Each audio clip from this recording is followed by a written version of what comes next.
Hello. Okay. So എൻ്റെ പുതിയ വീഡിയോയിലേക്ക് എല്ലാവർക്കും സ്വാഗതം.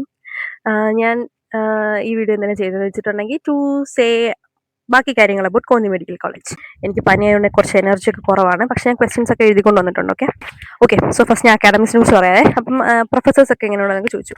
പ്രൊഫസേഴ്സ് എന്നൊക്കെ പറഞ്ഞെങ്കിൽ നമുക്ക് കോട്ടയത്തു നിന്നും തിരുവനന്തപുരത്തു നിന്നൊക്കെ ഉള്ള പ്രൊഫസേഴ്സ് തന്നെയാണ് ഇവിടെ വന്ന് പഠിപ്പിക്കുന്നത്. അവിടെ പഠിപ്പിച്ചിട്ടുള്ള പ്രൊഫസേഴ്സ് ഇവിടെ വന്ന് പഠിപ്പിക്കും. സോ അക്കാഡമിക്സ് ഒക്കെ അതുപോലെ തന്നെ അവിടുത്തെ പോലെ തന്നെയാണ്. പ്രൊഫസേഴ്സ് ഒക്കെ നമുക്ക് ഭയങ്കര ഫ്രണ്ട്ലി ആണ്. നമ്മൾ ഭയങ്കര സപ്പോർട്ടീവ്. നമുക്ക് എന്തെങ്കിലും ഡൗട്ട് ഒക്കെ ഉണ്ടെങ്കിൽ ചോദിക്കാം. അങ്ങനെ എന്ന് പറഞ്ഞാൽ നമ്മൾ കോളേജിലാണല്ലോ, സോ അതിൻ്റെതായ മാറ്റങ്ങളൊക്കെ ഉണ്ട്. ലൈക്ക് സ്കൂളിലെ പോലെ ആരും നമ്മൾ സ്പൂൺ ഫീഡ് ചെയ്യുന്നു വരത്തില്ല, പക്ഷെ നമുക്ക് വേണ്ടി ഹെൽപ്പ് ഒക്കെ ചോദിക്കാം. പിന്നെ വളരെ സപ്പോർട്ടീവ് പ്രൊഫസേഴ്സ് ആണ് ഇവിടെ ഉള്ളത്. പിന്നെ നമുക്ക് എല്ലാ ദിവസവും 8 തൊട്ട് 4 മണി വരെയാണ് ഉള്ളത് ക്ലാസ്. ഇപ്പോൾ ഫസ്റ്റ് ഇയർ ആണെങ്കിൽ നമുക്ക് അക്കാഡമിക്സ് ആണ് കൂടുതൽ, ക്ലിനിക്സ് കുറവാണ്, അല്ലെങ്കിൽ ക്ലിനിക്സ് ഇല്ല. ഫസ്റ്റ് ഇയർ നമുക്ക് അങ്ങനെയാണല്ലോ ഷെഡ്യൂൾ. അപ്പോൾ നമുക്ക് ലെക്ചർ ഹാളിലായിരിക്കും ക്ലാസ് രാവിലെ തൊട്ട് ഉച്ച വരെ. പിന്നെ ഡിസെക്ഷൻ ഹാളുണ്ട്, പ്രാക്ടിക്കൽസ് ഉണ്ട്, അങ്ങനെ ആണ് ക്ലാസ്സസിന്റെ കാര്യങ്ങളൊക്കെ. പിന്നെ നമുക്കിവിടെ 2-3 ലെക്ചർ ഹാളൊക്കെ ഉണ്ട്. അതിനനുസരിച്ച് ക്ലാസ് ഒക്കെ നടക്കുന്നു. പിന്നെ PPT ഒക്കെ വെച്ചിട്ടാണ് നമ്മൾ ക്ലാസ് എടുക്കുന്നത്. ആൻഡ് അങ്ങനെ എവറിത്തിങ് ഇസ് ഗുഡ്. ഇനി ലൈബ്രറി ഉണ്ട്, നമുക്ക് പോയി പഠിക്കാം. ടെക്സ്റ്റ് ബുക്സ് ഒക്കെ ഇഷ്ടംപോലെ ടെക്സ്റ്റ് ബുക്ക് കൊണ്ട് നമുക്ക് റെഫർ ചെയ്യാൻ വേണ്ടിയിട്ടൊക്കെ ലൈബ്രറി ഉണ്ട്. ഐ തിങ്ക് അത്രയുള്ള അക്കാഡമിക്സിനെ കുറിച്ചിട്ട്. പിന്നെ ഹോസ്റ്റലിനെ കുറിച്ച് ഞാൻ ഫുൾ ഒരു വീഡിയോ ഇട്ടിട്ടുണ്ട്. ആ വീഡിയോ കണ്ടിട്ടുണ്ടെങ്കിൽ നിങ്ങൾക്ക് മനസ്സിലാവും. ബോയ്സ് ഹോസ്റ്റലിന്റെ വീഡിയോ എൻ്റെ ഇല്ല. ബോയ്സ് ഹോസ്റ്റലിൽ പോലെ തന്നെയാണ് ഗേൾസ് ഹോസ്റ്റലിന്റെ വീഡിയോ ഞാൻ ഇട്ടിട്ടുണ്ട്. പിന്നെ ബോയ്സ് ഹോസ്റ്റലിൽ എക്സ്ട്രാ ആയിട്ട് വെൻറ്റിംഗ് മെഷീനും സാധനങ്ങളൊക്കെ ഉണ്ട്. പിന്നെ റൂം എല്ലാം ഒരുപോലെ. എല്ലാ സാധനങ്ങളും ഒരുപോലെയാണ്. പിന്നെ വേറെ വ്യത്യാസം എന്ന് വെച്ചാൽ ബോയ്സ് ആക്ച്വലി എണ്ണം കുറവായതുകൊണ്ട് അവരവിടെ റൂമിൽ പെർ 3 ഒരു റൂമിൽ 3 പേര് വെച്ചിട്ടൊക്കെയാണ് നിൽക്കുന്നത്. നമ്മളിവിടെ പക്ഷെ 4 പേര് വെച്ചിട്ടാണ് നിൽക്കുന്നത്. ഇപ്പം 4 പേരാക്കി മാറ്റി. പിന്നെ ഹോസ്റ്റല് നമുക്ക് 6 തൊട്ട് 10 വരെ. രാവിലെ 6 മണിക്ക് തുറക്കും, 10 മണിയാകുമ്പോൾ അടയ്ക്കും. സോ പുറത്തൊക്കെ പോകുന്നവരൊക്കെ 10 മണിക്ക് മുന്നേ വരണം. അതല്ലേ നമ്മൾ വാർഡനോടൊക്കെ പറഞ്ഞിട്ട് വേണം കയറാനായിട്ട്. പുറത്തൊക്കെ പോവുകയാണെങ്കിൽ നമ്മൾ പോകുന്നതിന് മുന്നേ എഴുതാനായിട്ട് നമുക്ക് മൂവ്മെന്റ് രജിസ്റ്റർ ഒക്കെ ഉണ്ട്. പോകുന്നതിന് മുന്നേ എഴുതണം, പോയിട്ട് വന്നിട്ട് എഴുതണം. പിന്നെ ഹോസ്റ്റലിൽ ഡെയിലി നമുക്ക് അറ്റൻഡൻസ് ഒക്കെ ഇടുന്നുണ്ട്. പിന്നെ നൈറ്റ് ടൈമിലാണെങ്കിൽ നമുക്ക് ഇവിടെ നിൽക്കാൻ വേണ്ടി ഒരു ചേച്ചിയുണ്ട്. നമുക്ക് പുറത്തൊക്കെ പോകണമെങ്കിൽ, അതായത് എന്തെങ്കിലും മെഡിക്കൽ എമർജൻസി ഒക്കെ ആയിട്ട് പോകണമെങ്കിൽ ഇവര് നമുക്ക് അറേഞ്ച് ചെയ്ത് തരും. നമുക്ക് അപ്പുറത്തു നിന്നുള്ള വണ്ടിയോ അങ്ങനെയൊക്കെ നമുക്ക് ഹോസ്പിറ്റലിലേക്കൊക്കെ പോകാൻ പറ്റും. പിന്നെ എന്താണെന്ന് വെച്ചാൽ നമുക്ക് റാഗിങ് ഇല്ല. പിന്നെ ഫോൺ നമുക്ക് മേടിച്ച് വെക്കുന്ന പരിപാടി അങ്ങനെ നമുക്കില്ല. വൈഫൈ ഒക്കെ ഉണ്ട്.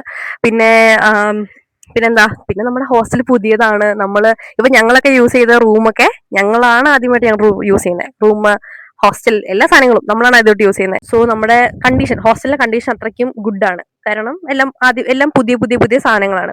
പിന്നെ ഒരു റൂമിനെ കുറിച്ചിട്ടുള്ള വീഡിയോസ് ഒക്കെ ഞാൻ ഇട്ടിട്ടുണ്ട്. ആ വീഡിയോയിൽ പെർ റൂം 3 പേര് വെച്ചുള്ള വീഡിയോ ഞാൻ ഇട്ടിരിക്കുന്നത്. പക്ഷെ അതിന് ശേഷം ഞങ്ങൾ 4 പേരാക്കി. ബിക്കോസ് സ്റ്റുഡൻസ് ഗേൾസ് ആയിരിക്കും കൂടുതൽ വരിക. അപ്പോൾ ഓരോ ബാച്ചിലും ഗേൾസ് കൂടുതലായതുകൊണ്ട് നമുക്ക് റൂം അഡ്ജസ്റ്റ് ചെയ്യാൻ വേണ്ടി ഞങ്ങൾ ഇപ്പോൾ 4 പേര് വെച്ചിട്ടാണ് നിൽക്കുന്നത്.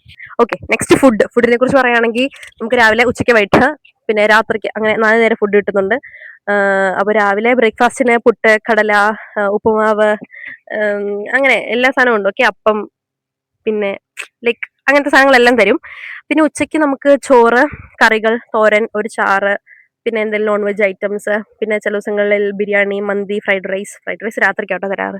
ഫ്രൈഡ് റൈസ് ഉണ്ട് രാത്രിക്കത്തെ ഫുള്ള് ഫ്രൈഡ് റൈസ്, ചപ്പാത്തി, പൊറോട്ട. ഇനിയിപ്പം ചപ്പാത്തി എല്ലാ ദിവസവും നൈറ്റ് മതിയെങ്കിൽ ചപ്പാത്തി മാത്രം തരും. പിന്നെ ചിക്കൻ, നോൺ വെജ് എല്ലാം തരുന്നുണ്ട്. പിന്നെ 4 മണിക്കാണെങ്കിൽ ചായ, കാപ്പി. ചായ രാവിലെയും വൈകിട്ടും. രാവിലത്തെ ബ്രേക്ക്ഫാസ്റ്റിന്റെ സമയത്തും വൈകിട്ട് ചായയുടെ സമയത്തും 4 മണി സമയത്തും നമുക്ക് ചായയും കാപ്പിയും രണ്ടും പ്രൊവൈഡ് ചെയ്യും. പിന്നെ വൈകിട്ടത്തെ സ്നാക്സ് ഉള്ളിവട, ഉഴുന്നുവട, പരിപ്പ് വട, അങ്ങനത്തെ സാധനങ്ങളൊക്കെ, സമൂസ, പിന്നെ പഴംപൊരി, എല്ലാം തരും.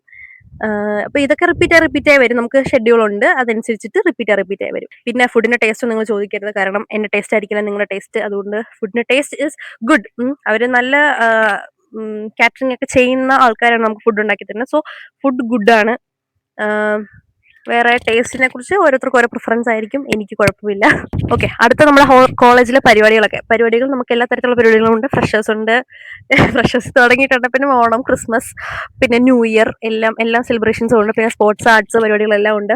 സ്പോർട്സും ആർട്സിനുള്ള സെറ്റപ്പും സംഭവങ്ങളും, അതായത് കളിക്കാനുള്ള പരിപാടികളും എല്ലാം നമുക്ക് ഇവിടെ ഉണ്ട്. നമ്മൾ എല്ലാ സാധനങ്ങളും ആഘോഷിക്കട്ടെ. Ethnic day, valentine's day, Diwali, Holi, എല്ലാം ആഘോഷിക്കും കേട്ടോ. എല്ലാ സെലിബ്രേഷൻസും പരിപാടികളൊക്കെ നമുക്കുണ്ട്. പിന്നെ പാർട്ടീസ് ഇഷ്ടം പോലെ. കഴിഞ്ഞ ന്യൂ ഇയർ നമുക്ക് ഫോം പാർട്ടി ആയിരുന്നു.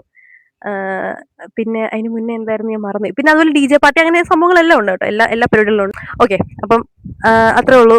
വേറെ എന്തെങ്കിലും ഡൗട്ട്സ് ഒക്കെ ഉണ്ടെങ്കിൽ കമന്റിൽ ചോദിക്കുക. Thank you for watching. By.